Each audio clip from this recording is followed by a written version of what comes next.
The other week I talked about first impressions and how attractive are you really, and I want to expand on that a little bit more, and I want to base it on another dating reality show and also at the singles events that I run. It's really interesting how when I see how people interact with other people that affects the first impression that they make, and it's really simple, straightforward things. Now, people will remember how we make them feel long after they remember how we look. In fact, when you're comfortable in your own skin, being able to be yourself and not so worried about what people think of you, people will see you more attractive because you come across a different way. Your body language is different. The impression you give is different.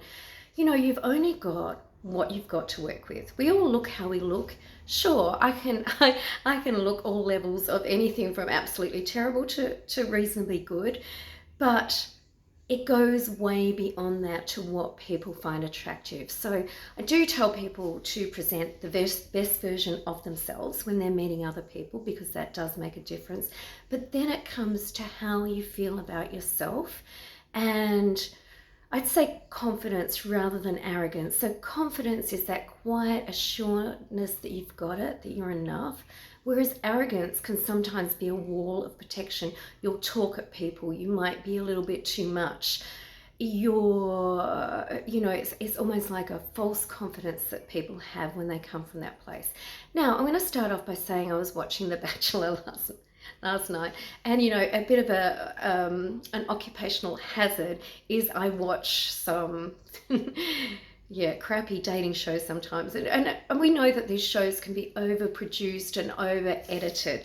But what was interesting is there was one girl last night, and she started off confident, and then her insecurities got the better of her to such a degree that it made her really unattractive, right?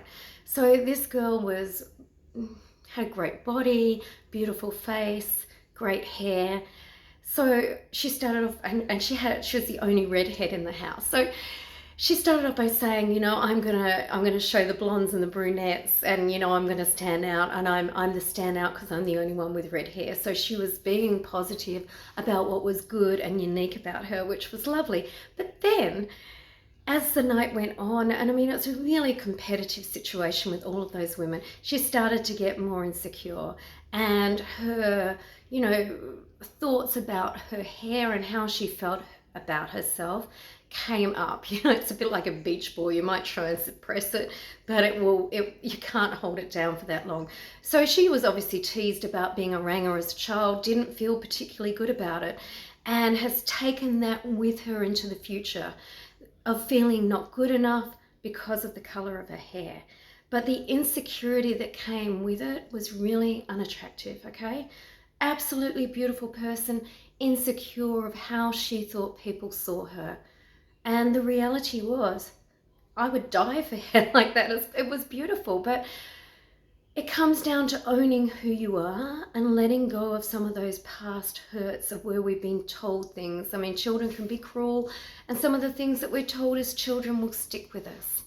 So, the stories we tell can end up creating the results that we get, and it's like you're creating your own self-fulfilling prophecy, right? You have a belief that people don't like redheads, and then you'll make it such a big deal that they'll reject you. But it's nothing to do with the red hair. It's more to do with the behaviors that come with it.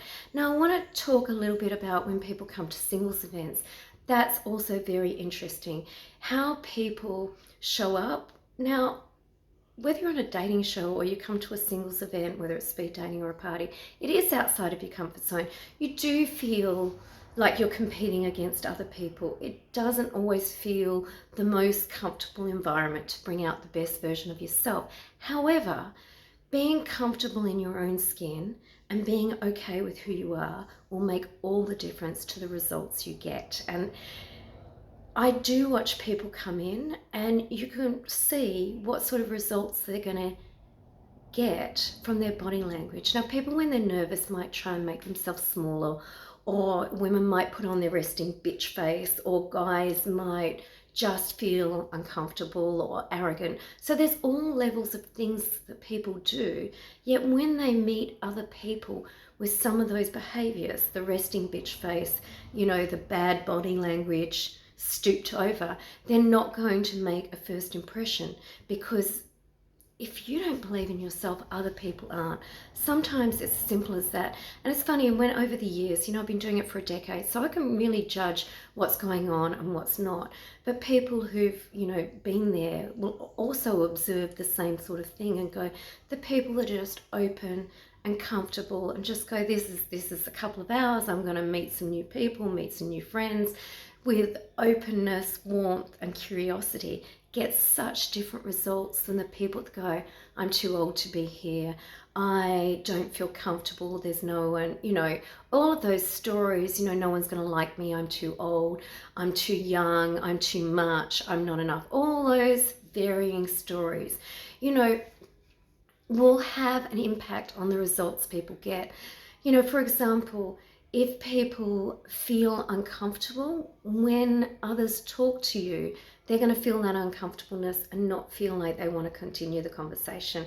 Also, guys tend to stand back and get their courage to go in and talk.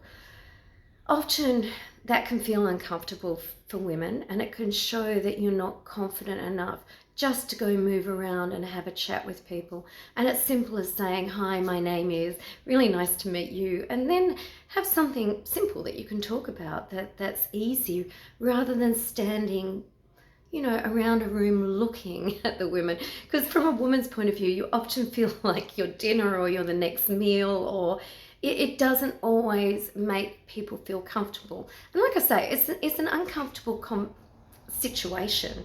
But if you come in just being open and curious, your results will drastically change. And that's often what comes from a first impression. And look, I find that no matter what social situation you're in, it isn't that much difference. If I'm doing business networking, if I'm going to a party, or I'm meeting a new group of friends, those skills, or whether you're in a work situation, you can use those skills anywhere, and they are transferable. And I recommend that the stronger you get at them, the easier it becomes. And you can do things to practice that get you out of your comfort zone. You could go to a public speaking course, and then it won't feel so bad. An acting course, anything that gets you out of your head and overthinking and just into being more comfortable and relaxed with talking to people. Because at a singles events, people are just people. You might meet some new friends, and sometimes I think that's a great outcome. And the people that are quite comfortable, there have been endless relationships, but go with the intention to have fun more than anything else. Anyway, my name is Debbie Rivers. I'm a relationship expert, and I hope whatever you're doing today puts a smile on your face. Thank you.